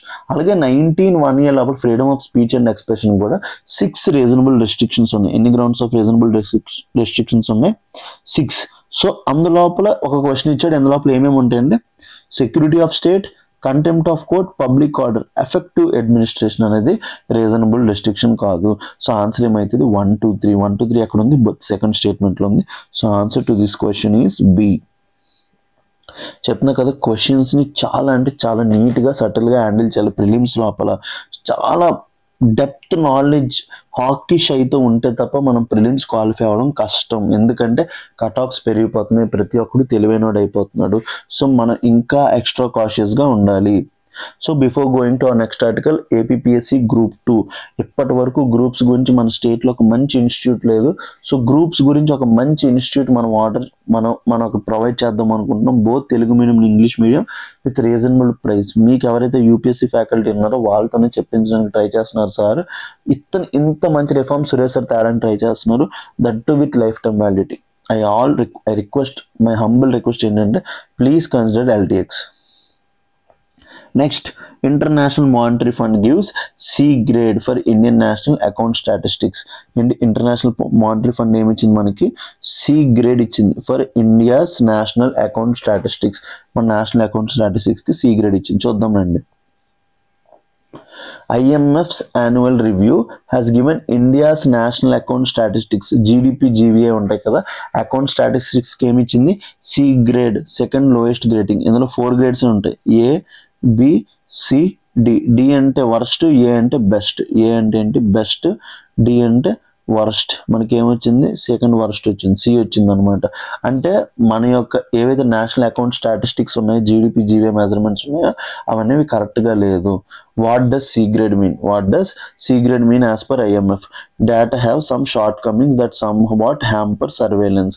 సో మనది ఏదైతే డేటా ఉందో, మన ఇండియా లోపల జీడిపి జీవీఏ క్యాలిక్యులేషన్స్ డేటా ఉందో అందులోపల ఏమున్నాయి? చాలా తప్పులు ఉన్నాయి. సో దానివల్ల చాలా ఇబ్బంది అవుతుంది IMFకి కరెక్ట్గా మన గ్రోత్ కానీ ఏదైనా మెజర్ చేయడానికి. IMF identified weakness. ఇండియా లోపల ఏం చెప్పింది మన weakness? National account data adequate frequency and timeless. But మన ఇండియా లోపల ఏముంది? ఎడిక్వేట్ ఫ్రీక్వెన్సీ ఉంది, అప్పుడప్పుడు ఫ్రీక్వెన్సీ బాగానే ఉంది, as well as timelines బాగానే ఉన్నాయి. But methodological weakness hamper surveillance. మన ఇండియా లోపల ఫస్ట్ ప్రాబ్లం ఏంటి? Methodological weakness. Next outdated base year. So 2011-12 జీడిపికి ఇప్పుడు కూడా మన బేస్ ఇయర్ ఏంటి? 2011 and 12. సో దాన్ని ఇప్పుడు మనం ఎప్పటికి మారుద్దాం అనుకుంటున్నాం? 2020-23కి మారుద్దాం అనుకుంటున్నాం. రమేష్ చంద్ కమిటీ కూడా వేసాం ఇందుకోసమే. ఎందుకు? మన బేస్ ఇయర్ అనేది పాత 2011-12 పెట్టాం. అప్పుడు ఉండే గూడ్స్ ఇప్పుడు మార్కెట్లో లేనే లేవు. సో ఫస్ట్ మెథడాలజికల్ వీక్నెస్ ఉంది. ఎగ్జామ్ లోపల అడగొచ్చు, what changes has to be made by the National Statistical Office, NSO or CSO to improve our rankings in IMF ranking system అంటే మీరు చెప్పాలి. ఫస్ట్ ఇండియా లోపల ఏముంది? మెథడాలజికల్ వీక్నెస్ ఉంది, అవుట్డేటెడ్ బేస్ ఇయర్ ఉంది, use of wholesale price indices as deflators due to lack of producer price index. So మన deflators ఏవైతే ఉన్నాయో ఇన్ఫ్లేషన్ తగ్గిస్తాయో వాటిలో మనం ఏం యూజ్ చేస్తున్నాం? హోల్సేల్ ప్రైజెస్ ఇండెక్స్ యూజ్ చేస్తున్నాం. సో దానివల్ల చాలా ఇబ్బంది అవుతుంది. And sizable discrepancies between. So మనకి income method, national income method చేయడానికి 3 అప్రోచెస్ ఉంటాయి: production method, income method, expenditure method. So మన ప్రొడక్షన్ మెథడ్, ఎక్స్పెండిచర్ మెథడ్ లోపల ఏమున్నాయి? డిఫరెన్సెస్ వచ్చేస్తున్నాయి. నార్మల్గా ఏ మెథడ్లో క్యాలిక్యులేట్ చేసినా సేమ్ వాల్యూ రావాలి, బట్ ఈ 3 మెథడ్స్ లోపల డిఫరెన్సెస్ వచ్చేస్తున్నాయి. Indicates need to improve expenditure side data. మన ఎక్స్పెండిచర్ సైడ్ డేటా అనేది బాగా ఇంప్రూవ్ చేయాలి. చెప్పా కదా, మెయిన్గా ఈ అన్ఆర్గనైజ్డ్ సెక్టర్, ఈ బ్లాక్ మార్కెట్ వల్ల మనకు తెలియట్లేదు. Next statistical techniques used in quarterly accounts. So ఇక్కడ చాలా ఇంప్రూవ్ చేయాలి. India overall receives B grade across all data categories. So data categories లోపల ABCD బి కేటగిరీ ఉంది, బట్ ఈ నేషనల్ అకౌంట్స్ లోపల ఎన్నో కేటగిరీ లోపల ఉంది? సి కేటగిరీ లోపల ఉందన్నమాట. చాలా ఇంపార్టెంట్. ఇండియా లోపల ప్రాబ్లమ్స్ ఏంటి? Methodological weakness, outdated base year, use of wholesale price index as deflator. So GDP measurements issues credit. Indians use the income approach but also provides an estimate based on expenditure method అనమాట. 2 estimates often differ due to different data sources and coverage. 2 estimates అనేటిలో same value రావాలి, but ఇండియాలో problem ఏమవుతుంది? Different value అనేది వచ్చేస్తుంది అనమాట. Next IMF grade for CPI inflation measures. So CPI మన consumer price index ఏదైతే ఉందో దాని బేస్ ఇయర్ అంతా 2012. Consumer price index base year అంతా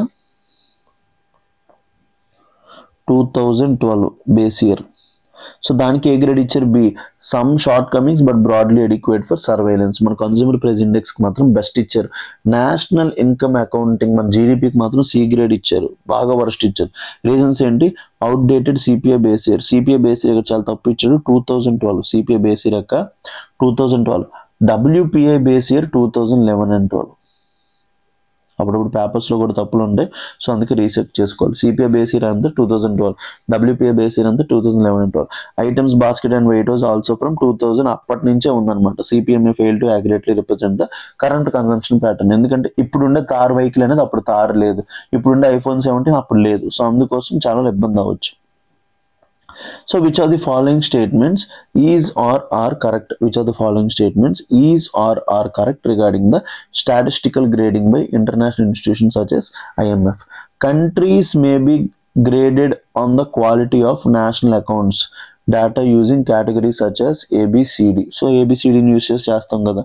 next A lower grade typically includes shortcomings in data methodology, frequency and coverage that can hamper economic. మంచి grade వస్తే ఎంత బాగున్నట్టు, చెడ్డ గ్రేడ్ వస్తే వర్స్ట్గా ఉన్నట్టు. సో ఆన్సర్ ఏమవుతుంది? బోత్ 1 and 2 స్టేట్మెంట్స్, రెండు స్టేట్మెంట్స్ కూడా కరెక్టే. సో మన యొక్క ప్రిపరేషన్ చూసారు కదా, ఏవైతే ఉంటాయి ఇవన్నీ చాలా సింపుల్గా ఉంటాయి బిట్స్. మనం ఎప్పుడైతే కరెక్ట్గా అన్నీ చదువు పెట్టుకుంటామో మనకి చాలా సింపుల్ అయిపోతుంది. మన దగ్గర టీజీపీఎస్సీ గ్రూప్ 2 కూడా లాంచ్ చేసాం, both Telugu medium, English medium. 25,000 రూపీస్కే interested candidates can choose the course అనమాట. సో గైస్ జస్ట్ ఒక 30 seconds వాటర్ తాగేసి వస్తాను. సో నెక్స్ట్ 3 ఆర్టికల్స్ మనం డిస్కస్ చేద్దాం. Just 30 seconds.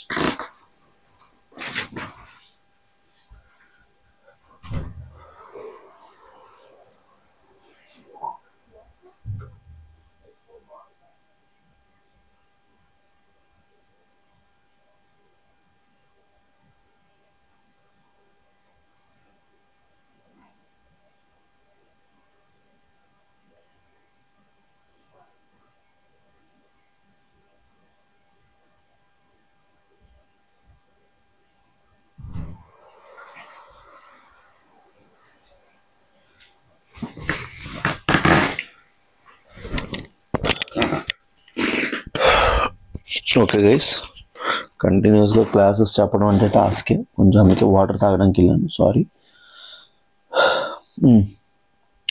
Next article, India and Indonesia make progress on BrahMos deal. So BrahMos అనేది ఏంటి? ఒక cruise missile. Brahmaputra and Moskva river, అంటే బ్రహ్మపుత్ర ఇండియా, మాస్కోవా అక్కడ రష్యా, వీళ్ళిద్దరు కలిపి తయారు చేసి బ్రహ్మోస్ అనేది fastest super sonic missile in the world. ఇప్పటి వరకు fastest super sonic missile world లోపల బ్రహ్మోస్ మిసైల్ 2.8 మ్యాక్తో వెళ్తుంది. 2.8 times of speed of the సౌండ్తో వెళ్తుంది అనమాట బ్రహ్మోస్ స్పీడ్ అనేది. సో ఇండియా అండ్ ఇండోనేషియా కూడా దీని మీద వాళ్ళు కూడా ఎక్వైర్ చేసుకుందాం అనుకుంటున్నారు మన దగ్గర నుంచి. ఆ పర్స్పెక్టివ్లో India Indonesia defence minister meeting అనేది చాలా important. India and Indonesia held 3rd India Indonesia defence ministers dialogue in New Delhi. So ఇప్పటికి ఇండోనేషియాకి మనకి 3rd డిఫెన్స్ మినిస్టర్స్ డైలాగ్ అంట. మన ఇండియా యొక్క డిఫెన్స్ మినిస్టర్ ఎవరు? రాజ్నాథ్ సింగ్. ఇండోనేషియాకి ఎవరు? సజఫ్రీ సజమోసోయిద్దీన్. సో అతని పేరు సజ్ఫ్రీ సజమోసోయిద్దీన్, ఇండియా పేరు Rajnath Singh. Key facts for prelims facts ఏంటి? Progress on BrahMos deal. Both sides made notable progress on the proposed BrahMos supersonic missile deal. Both countries ఏం చేసుకున్నారు? Proposed BrahMos supersonic missile deal ఏదైతే ఉందో దీంట్లో ప్రోగ్రెస్ చేస్తారు. Next discussion showed a progressive approach and the agreement might be locked early. BrahMos మన దగ్గర నుంచి తీసుకోవచ్చు వాళ్ళు, ఇండోనేషియా వాళ్ళు. Next strengthening of defence partnership. Next ఏంటి? Dialogue reflected stronger comprehensive strategic partnership అనమాట. ఇద్దరి మధ్య ఉండబోతుంది. Visit of Indonesian president Prabowo Subianto as chief guest for India's Republic Day highlighted closeness. So అతను రాబోతున్నారు. ఏంటి? Prabowo Subianto as chief guests of India's Republic Day. మన Republic Day చాలా గ్రాండ్గా జరుగుతుంది మన ఎప్పుడు January 26 అప్పుడు. సో దానికి అతను రాబోతున్నారు. Indo Pacific alignment, both sides Indo Pacific alignment, both sides reaffirmed commitment to free, open, stable and prosperous Indo Pacific. ఏంటి? Free, open, stable and prosperous Indo Pacific. ఎందుకంటే చైనా అనేది ఇండియన్ ఓషన్ రీజియన్ లోపల తన యొక్క స్ట్రెంగ్త్ని చూపించడానికి try చేస్తుంది అనమాట. So ఆ పర్స్పెక్టివ్ లోపల అందరికీ ఏం కావాలి? Free, open, stable Indo Pacific కావాలి. సో అందుకోసం వాళ్ళు ఏం చెప్పారు? Adherence to international law. అందరూ కూడా ఏమి అదర్ చేయాలి? ఇంటర్నేషనల్ లాకి అదర్ చేయాలి. Next respect for sovereignty. ప్రతి కంట్రీకి ఏముంటుంది? సావరెనిటీ ఉంటుంది, దాన్ని రెస్పెక్ట్ చేయాలి. Third alignment with ASEAN outlook. India ఎందుకు? ఇండోనేషియా ఏషియన్లో plus, and Indo Pacific and Indo Pacific Ocean initiatives అనమాట. సో డిఫెన్స్ కోఆపరేషన్ హైలైట్స్ ఏంటి? Participation of 352 Indonesian armed forces personnel in India's Republic Day parade symbolized cooperation. So అంతమంది celebrate చేశారు. Maritime and security cooperation. ఇద్దరు కూడా ఏ areas లోపల focus చేయబోతున్నారు? Focus areas maritime domain awareness cyber resilience, joint operation readiness అన్నిటి మీద focus చేయబోతున్నారు. Indonesia welcome India's proposal to form a joint defence industry cooperation committee for tech transfer and joint R&D. So మన India అనేది Indonesia తప్పులో tech transfer and joint R&D చేయబోతుంది. So దాని గురించి India ప్రపోజల్ని ఇండోనేషియా అనేది వెల్కమ్ చేశారు అనమాట. Multilateral form agreement to intensify collaboration through Indian Ocean Rim Association chaired by India. So Indian Ocean Rim Association India chair చేయబోతుంది. దాంట్లో లోపల ఇండియన్ ఓషన్ రీజియన్ లోపల ఎలా స్టెబిలిటీ తేవాలి, సెక్యూరిటీ తేవాలనేది ఇండియా అండ్ ఇండోనేషియా కలిపి తీసుకుంటారు. UPSC prelims question, India's defence cooperation with Indonesia relates to which of the following? BrahMos supersonic missile చేయబోతున్నాం, మెరీటైమ్ డొమైన్ అవేర్నెస్ చేయబోతున్నాం, Indian Ocean Rim Association initiatives చేయబోతున్నాం, ASEAN outlook on the Indian Pacific. మొత్తం కూడా 4 కూడా చేయబోతున్నాం. Answer to this question is all the 4. So questions అనేవి ఇంత మైన్యూట్గా ఇంత డీటెయిల్డ్గా రావు. బట్ మీకు తెలియాల్సింది ఏంటంటే ఇండోనేషియాకి ఇండియాకి స్ట్రెంత్ అనేది పెరుగుతుంది. మెయిన్గా ఇండోనేషియా బ్రహ్మోస్ని అక్వైర్ చేసుకోవడానికి చూస్తుంది అనమాట. ఆ పర్స్పెక్టివ్ ఆర్టికల్ చాలా important. BrahMos is fastest supersonic missile in the world. Present ఉన్న supersonic missiles which travel more than speed of the sound 1 to 5 times speed of the సౌండ్లో చూసుకుంటే బ్రహ్మోస్ అనేది 2.8 max/s వెళ్తుంది. 2.8 max/s వెళ్తుంది అనమాట. 2.8 times more than speed of the sound వెళ్తుంది. So ఇది ఇప్పుడున్న world's fastest supersonic missile. So ఆ పర్స్పెక్టివ్ ఆర్టికల్ చాలా ఇంపార్టెంట్. నెక్స్ట్ చెప్పా కదా కాంటెక్స్ట్ ఏంటి, తైవాన్ అనేది అక్కడ ముందు డెమోక్రటిక్ చైనా లోపల ఉండే democratic rulers republic of China వచ్చిన తర్వాత అక్కడ జంప్ అయిపోయారు. ఆ రూలర్స్ తైవాన్ లోపల ఉన్నారు. అక్కడ ఏంటి డెమోక్రసీ ఉంది, యుఎస్ దాన్ని కాపాడుతుంది. సో జపాన్ ప్రైమ్ మినిస్టర్ ఎవరు, తకైచి. ఈవిడికి ఏంటంటే జపాన్ యొక్క పూర్వ వైభోగం ఏదైతే World War II ముందున్న వైభోగం ఉందో దాన్ని తీసుకొని రావాలి. అందుకే ఆవిడ article 9 of Japanese constitution amend చేస్తాను, జపాన్ని మిలిటరైజ్ చేస్తాను, అన్ని కూడా ఆవిడ ఆలోచనలు అట్లా ఉంటాయి అనమాట. సో ఆవిడ ఏం చెప్పిందంటే తైవాన్ని కనుక చైనాకి వెలిగితే నేను వచ్చి చైనాని అటాక్ చేస్తానని చెప్పింది. సో దీని గురించి ఆ ఒక ఐలాండ్ లోపల తైవాన్ ఎవరైతే జపాన్ ఉన్నారో ఏదో ఒక మిసైల్ పెట్టబోతుంది అనమాట. అది చైనాకి నచ్చలేదు. చైనా ఏమన్నదంటే మీరు కనుక ఓవర్ యాక్షన్ చేస్తే మిమ్మల్ని కూడా లేపరేస్తాం అని చెప్పారు అనమాట. అందుకే ఇంటర్నేషనల్ రిలేషన్స్ చాలా ఎంగేజింగ్ ఉంటాయి. చూసారు కదా ఒక్కొక్క రోజు ఎంత హాలీవుడ్ సినిమాస్ మన బాహుబలి, మన రాజమౌళి సినిమాలా ఉంటుంది అనమాట. అందుకే international relations are like love to me. So దీనికి మించిన సబ్జెక్ట్ అనేది ఇంకొకటి లేదనిపిస్తుంది నాకు. China want that Japan would pay a painful prize if it steps out of line over Taiwan. ఏం చెప్పింది China, pay a painful prize. So జపాన్కి ఇప్పటికీ ఒక పెయిన్ఫుల్ ప్రైజ్ పే చేసింది హిరోషిమా అండ్ నాగసాకి. అలాంటి ప్రైజ్ పే చేయాల్సి వస్తుంది ఎప్పుడు, steps out of line over Taiwan. The warning came after reports of Japanese planning to deploy medium range missile unit on Yonaguni island. Island పేరేంటి, Yonaguni island చేయబోతుంది అనమాట. Around 1000 kilometers from Taiwan coast. Taiwan coast నుంచి ఎంత దూరం, 100 kilometers ఉంది యోనాగుని island. ఎందుకు ఎన్ని అడుగుతున్నానంటే next year exam లోపల అడగొచ్చు. సో అందుకోసం లొకేషన్ చూద్దాం. 1 second. Yonaguni island. 1 second. So Yonaguni island. 1 second. So Yonaguni island చూద్దాం.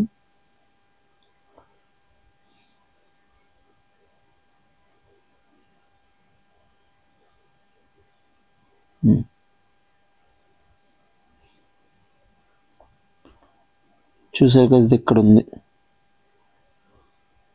ఉంది. తైవాన్ నుంచి చాలా దగ్గరగా ఉందన్నమాట. జపాన్ ఏం చెప్తుంది, మీరు కనుక మమ్మల్ని కలిగారంటే మిమ్మల్ని మాత్రం వదలం అంటున్నారు. 1 second.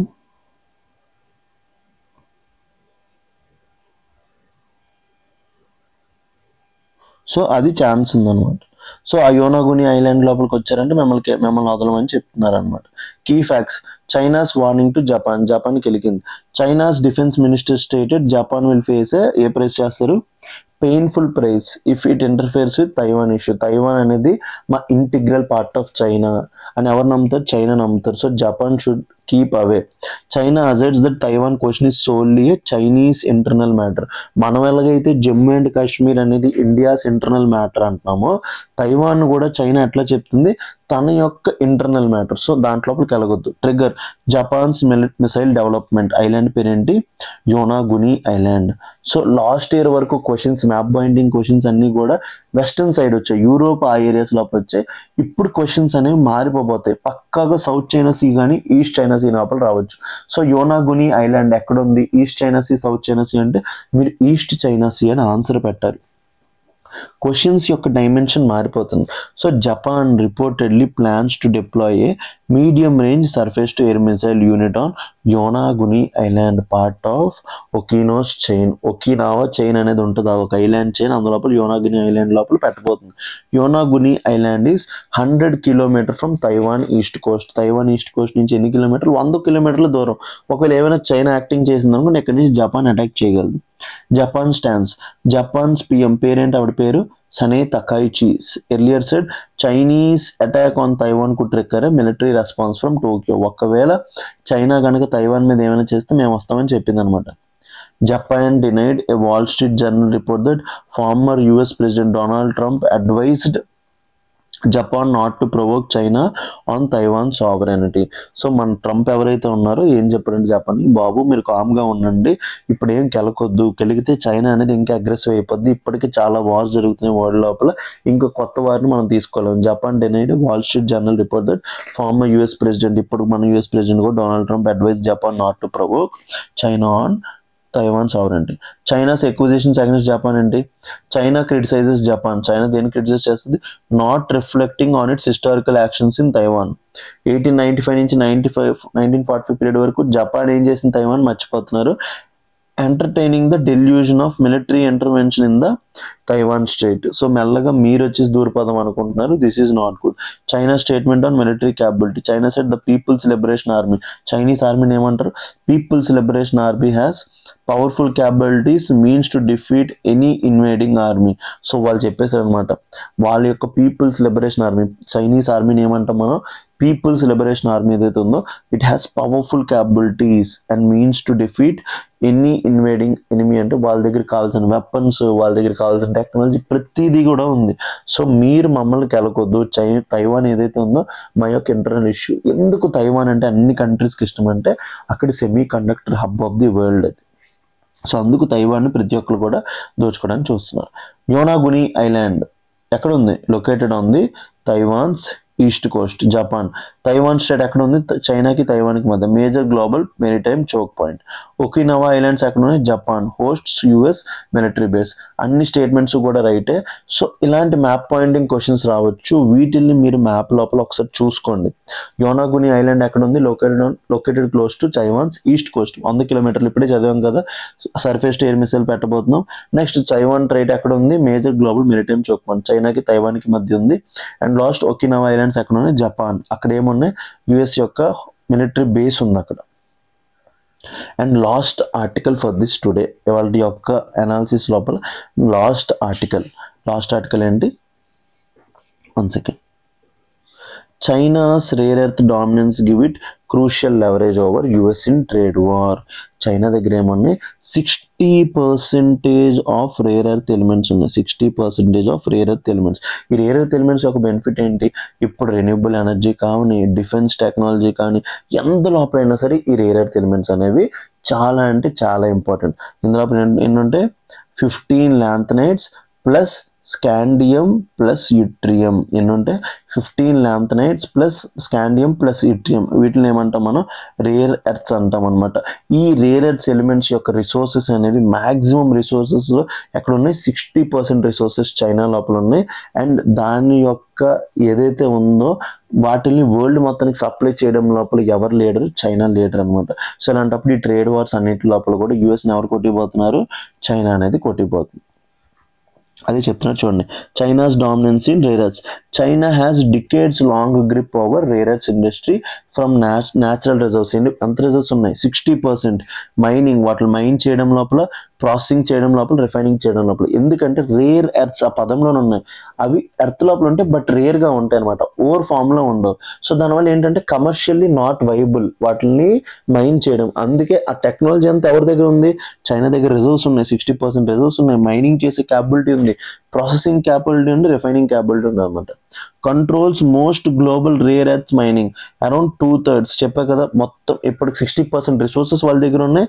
రేర్ ఎర్త్ మైనింగ్ లోపల ఎంత ఉంది capability? Around 2/3 as per estimates mentioned in article. So ఇప్పుడు మన ఎస్టిమేట్స్ లోపల ప్రకారం ఎంత ఉందంటే 60% రిసోర్సెస్ ఉన్నాయి. 60% రిసోర్స్తో పాటు వాళ్ళ దగ్గర ఎంత క్యాపబిలిటీ ఉంది, మైనింగ్ చేసే క్యాపబిలిటీ ఉంది, 2/3 క్యాపబిలిటీ. ఇప్పుడు వరల్డ్ మొత్తానికి కావాల్సిన రేర్ ఎర్త్స్ 2/3 వాళ్ళే మైన్ చేస్తున్నారు అనమాట. And next holds a near and holds a near total monopoly on separation and refining, which are most difficult parts of the supply chain. చెప్పా కదా, వాటిని రేర్ ఎర్త్స్ అని ఎందుకంటే అవి చాలా మైన్యూట్ ట్రేసెస్లో ఉంటాయి అనమాట. సో వాటిని సపరేట్ చేయడం, రిఫైన్ చేయడం లోపల చాలా పెద్ద టెక్నాలజీ, చాలా పెద్ద ఇన్వెస్ట్మెంట్ అవసరం, ఎక్కువ వాటర్ అవసరం. అన్నీ కూడా ఎవరి దగ్గర ఉన్నాయి? చైనా దగ్గర ఉన్నాయి. China is world's largest national resources surveyor with most complete data of 17 rare earth elements. చెప్పా కదా, రేర్ ఎర్త్ ఎలిమెంట్స్ ఎన్ని ఉంటాయని చెప్పాను, చాలా ఇంపార్టెంట్. నెక్స్ట్ ఫిలిమ్స్లో అడుగుతాడు, నన్ను నమ్మండి. రేర్ ఎర్త్ ఎలిమెంట్స్ ఏంటంటే 17. సో వాటిని డివైడ్ ఎట్లా చేసాం? 15 lanthanides plus scandium plus yttrium. మిమ్మల్ని ఎట్లా అడుగుతాడు? Rare earth elements comprise of 17 lanthanides అంటారు, దొరికిపోతాడు. ఎన్ని? 15 lanthanides plus scandium plus yttrium. 15 lanthanides plus scandium plus yttrium ఏమంటాం మనం? 17 రేర్ ఎర్త్స్ అంటాం అనమాట. So importance of rare earth elements. ఎందుకు రేర్ ఎర్త్ ఎలిమెంట్స్ ఇంపార్టెంట్ ఇప్పుడే చెప్పాను మీకు. Rare earths are crucial. ఎందుకు rare earth elements? Rare earth elements are crucial for first defence sector. చెప్పా కదా, fighter jets, missile guidance systems, radar systems అన్నింటిలో కూడా ఏం కావాలి? Rare earth. Next hitech uses, smart phones, medical equipment, electric vehicles, consumer electronics అన్నింటిలో కూడా ఎవరు కావాలి? ఇదే కావాలి. And automobiles and renewable energy components. ఏంటి? Automobiles and renewable energy components అన్నింటి లోపల కూడా ఎవరు అవసరం? రేర్ ఎర్త్ ఎలిమెంట్స్ అవసరం. These 17 elements will play vital role in global economy in the coming years. ఎందుకు? Electric vehicles is the future. ప్రతి ఒక్కరు కూడా ఇప్పుడు ఫాజిల్ ఫ్యూల్ వెహికల్స్ నుంచి అటే వెనక్కి వెళ్ళిపోదాం అనుకుంటున్నారు. డిఫెన్స్ సెక్టర్, ప్రతి ఒక్కరు కూడా డిఫెన్స్ లోపల తోపోదాం అనుకుంటున్నారు. ప్రతి ఒక్కరికి ఫైటర్ జెట్స్ కావాలి, మిసైల్ గైడెన్స్ సిస్టమ్స్ కావాలి, అడ్వాన్స్డ్ రాడార్ సిస్టమ్స్ కావాలి, అందరికీ కావాలి. ఆ టెక్నాలజీ అంతా ఉంది, బట్ వాటిని తయారు చేయడానికి కావాల్సిన రేర్ ఎర్త్ ఎలిమెంట్స్ ఉన్నాయో అవి ఎవరి దగ్గర ఉన్నాయి? మన యొక్క చైనా దగ్గర ఉన్నాయన్నమాట. 60% ఆఫ్ ది రిసోర్సెస్ ఉన్నాయి, as well as 2/3 of global mining capacity. ఇది మామూలు కెపాసిటీ కాదు. Strategic leverage over the US. China's control gives its crucial leverage in the ongoing trade war with United States. China's control gives it crucial leverage in ongoing trade war with United States. So అందుకు యుఎస్కి చైనాకు అవుతున్న war లోపల ఎవరితో పోబోతున్నారు? China అవబోతుంది. The US had offshored much of its rare earth processing capabilities in 1980s and 90s, increasing dependence. So maximum US మొత్తం అంతా అప్పట్లో 1980s 90s లో కావాల్సిన మొత్తం రేర్ ఎర్త్ ఏదైతే ఉందో వాళ్ళ డిపెండెన్స్ మొత్తం కూడా ఎవరికి ఇచ్చింది? చైనాకి ఇచ్చింది. దానివల్ల ఇప్పుడు ఏమైపోయింది? చైనా మీద డిపెండెన్స్ పెరిగిపోయింది. Washington is cooperating with Japan, EU and US allies to develop alternative supply chains. అదే చెప్పా కదా, క్రిటికల్ మినరల్ సప్లై చైన్, ఈ సెక్యూరిటీ మినరల్స్ పార్ట్నర్షిప్ అన్ని కూడా క్రియేట్ చేయబోతున్నారు. ఎవరితో కలిసి? ఆస్ట్రేలియాతో, జపాన్తో, యూతో కలిసి. ఎందుకు? ఈ రేర్ ఎర్త్ ఎలిమెంట్స్ మీద చైనా మీద ఇంక డిపెండ్ అవ్వడం. But analyst says this will take years. ఇలాంటి ఒక సిస్టమ్ డెవలప్ చేయాలంటే టైం పడుతుంది. ఇప్పటి లోపల ఎవరి తోపు? చైనా తోపు. Recent developments, China's south eastern region Ganzhou is major hub specializing in heavy rare earths. ఎందుకు ఈ పదం, ఈ గెన్జూ ఇంపార్టెంట్ అంటే నెక్స్ట్ ఇయర్ యూపీఎస్సీ ప్రిలిమ్స్లో అడగొచ్చు. Ganzhou region is famous for what అని అడుగుతాడు. Textiles in China, automobile manufacturing, rare earths అని అడుగుతాడు. సో ఇలాంటి ఒక క్వశ్చన్ వచ్చినప్పుడు మనం దొరికిపోతాం. సో రాసుకోండి అందరూ, Ganzhou region, China's south eastern region. అది చైనా లోపల సౌత్ ఈస్టర్న్ లోపల ఉంది. ఆ రీజియన్ పేరు ఏంటి? గెన్జో. రాసుకోండి, చాలా అంటే చాలా ఇంపార్టెంట్. నాకు ఎందుకో ప్రిలిమ్స్ కంచు కొడుతుంది, ఇది ఇంపార్టెంట్ అనిపిస్తుంది. So everyone please take note down of it. దాని పేరేంటి? గెన్జో. ఆ reason is a major hub of specializing in heavy rare earths. So rare earths లోపల ఆ రీజన్ ఏదైతే ఉందో అది తోపు. New headquarters of China's rare earth group is being build in Ganzhou. ఈ గెన్జో రీజన్ లోపల చైనాస్ రేర్ ఎర్త్ గ్రూప్ అనేది build చేస్తుంది హెడ్ క్వార్టర్. సో అడగొచ్చు నెక్స్ట్ ఇయర్ యూపీఎస్సీ ప్రిలిమ్స్ లోపల చైనా లోపల which region is famous for rare earths అంటే మీరు ఏం పెట్టాలి, Ganzhou. China has tighten export restrictions. చెప్పా కదా ఈ రేర్ ఎర్త్స్ అనే వాటిని వేరే కంట్రీస్కి ఫ్రీగా ఎక్స్పోర్ట్ చేయనివ్వట్లేదు. ఎందుకు, యుఎస్ లాంటి కంట్రీస్ని ప్రెజరైజ్ చేయాలి, మోకాల మీదకి తీసుకొని రావాలంటే ఈ రేర్ ఎర్త్స్లోనే కంట్రోల్ చేయాలని చైనాకు అర్థమైపోయింది అనమాట. US has revived rare earth projects and signed cooperation deals with Indo-Pacific but remains heavily dependent for now. US try చేస్తుంది చైనా నుంచి దూరం వెళ్దామని, బట్ చైనా ఏమంటుంది, వారాయ్ నానునితేని వందే, ఇలా ఈ పాట ఏదైతే ఉంటుందో సేమ్ అదే పాట కొడుతుంది అనమాట. నువ్వు ఎక్కడికి వెళ్ళినా ఏం చేసినా చివరికి నా దగ్గరికి రావాల్సిందే. పూరి జగన్నాథ్ డైలాగ్ ఉంటుంది కదా, నాకు తెలుసు నువ్వు మొత్తం తిరిగి నా దగ్గరికి వస్తావని. సో యూఎస్కి ఇప్పుడు కావాల్సిన తన యొక్క డిఫెన్స్, రెన్యూబుల్ ఎనర్జీ ఏది కావాలన్నా సరే, ఇండియాకైనా ఎవరికి కావాలన్నా సరే అందరూ ఎవరి దగ్గరికి వెళ్ళాలి, చైనాకి వెళ్ళాలి. అలాంటి చైనా లోపల ఫేమస్ రీజన్ ఏంటి, Ganzhou region, Ganzhou. So why diversification is hard, ఎందుకు diversification hard, rare earths process is complex, polluting and cost intensive. చెప్పా కదా అవి చాలా మైన్యూట్ లెవెల్స్లో ఉంటాయి. సో వాటిని మైన్ చేయడం అనేది చాలా కష్టం. నెక్స్ట్ పొల్యూటింగ్, ఎక్కువ వాటర్ కావాలి. Third cost intensive. ఇవన్నీ కూడా యూఎస్ చేయలేదు. ఎందుకు, యూఎస్ లోపల లేబర్ కాస్ట్లు ఎక్కువ, అన్నీ ఎక్కువ. బట్ చైనా లోపల కాస్ట్లు అనేవి బాగా తక్కువ. సో అలాగే అక్కడ చైనాకు బెనిఫిట్ ఎక్కువ ఉంది. Next China benefits from first expertise ఉంది, ఎస్టాబ్లిష్డ్ సప్లై చైన్ ఉంది, స్టేట్ సపోర్ట్. చైనా లోపల ఈ 3 బెనిఫిట్, ఎక్స్పర్టీస్ వాళ్ళ టెక్నాలజీ ఉంది, సప్లై చైన్స్ ఉన్నాయి, అన్నీ ఉన్నాయి. Western countries face long time lines to rebuild processing capacities. So western కంట్రీస్కి ఇదంతా బిల్డ్ చేయడం అనేది చాలా టైం పడుతుంది అనమాట. అర్థమైంది కదా, వెస్టర్న్ కంట్రీస్తో పోలిస్తే చైనాకి ఎంత బెనిఫిట్ ఉందో. సో రేర్ ఎర్త్ ఎలిమెంట్స్ లోపల చైనా లోపల ఉన్న famous region period Ganzhou. With reference to rare earth elements consider the following statement, there essential components. First question చూద్దాం. With reference to rare earth element, consider the following statement. Their essential components in modern defense systems and high-tech electronics. First statement right or wrong? చెప్పండి, right. Second, China currently dominates both the mining and refining stages of global earth supply chains. మొత్తం mining లోపల, refining అన్నిటి లోపల కూడా China తప్పు. Rare earths are rare because they found only in few countries అని చెప్పొచ్చు. But earth లోపల rare quantities లోపల దొరుకుతుంది అని చెప్పొచ్చు. సో ఇక్కడ ఆథర్ యొక్క డెఫినేషన్ ఎట్లా ఉంది చెప్పా కదా, రేర్ ఎర్త్స్ అంటే ఫ్యూ కంట్రీస్లో కాదు, రేర్ ఎర్త్స్ అనేవి ప్రపంచం మొత్తంలో ఉన్నాయి. బట్ వాటిని మైన్ చేయడం కష్టం. సో అందుకు చాలా ఇంపార్టెంట్. సో మీకు గూగుల్ లోపల దాని డెఫినేషన్ కూడా చూపిస్తాను. చెప్పా కదా థర్డ్ స్టేట్మెంట్ ఈజ్ రాంగ్. అందుకోసం క్వశ్చన్ ఎట్లా వస్తుందో తెలియదు. నెక్స్ట్ యూపీఎస్సీ ఇదేని అడగొచ్చు, మీకు రేర్ ఎర్త్ న్యూస్లో చదువుతున్నా, అసలు రేర్ ఎర్త్ తెలుసో తెలియదు అని చదవకూడదు. అదొకసారి చూద్దాం నండి. Why rare earths are called rare అని కొడదాం గూగుల్ లోపల, ఏం చెప్తుంది,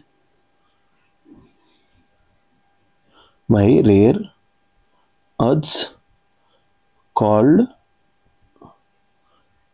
రేర్.